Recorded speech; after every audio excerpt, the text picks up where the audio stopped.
t'es fatigué, oh fatigué, oh fatigué. Faut pas te décourager, non, non faut pas abandonner. Même si tu vois des gens se moquer, faut continuer, faut continuer. Non faut pas les écouter, non, non, eux-mêmes vont se rallier. Tu verras, ce sont les mêmes qui viendront te consoler. Ils diront ça va aller, mais c'est pour vérifier. Et ce seront les mêmes qui vont te critiquer.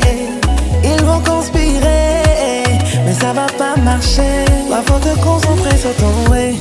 Faut arrêter de pleurer. Demain tes efforts vont payer. C'est dans ta main qu'ils viendront manger.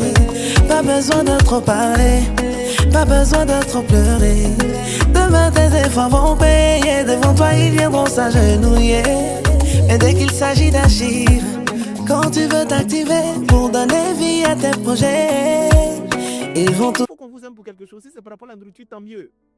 Il y a des hommes qui rentrent dans la cuisine, toi-même tu commences à rendre gloire à Dieu de l'avoir rencontré dans ta vie. Tellement ce qu'il fait, c'est bon. Vous jouez la nourriture, hein. Et je me rappelle, il y a un moment, j'étais très malade, j'étais à l'hôpital.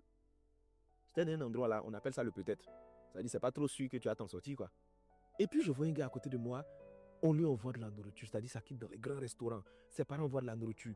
L'hôpital même, il y avait un restaurant à l'intérieur, on lui envoie les meilleurs, mais il est là comme ça, il n'a pas envie de manger.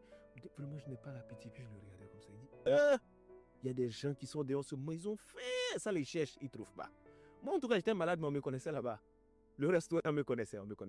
Et puis, je me rappelle, il y a un soir où j'étais couché, et puis il y a eu ce genre de faim. Vous savez, il y a un niveau de faim que tu as, c'est une faim spécifique où tu as envie de manger quelque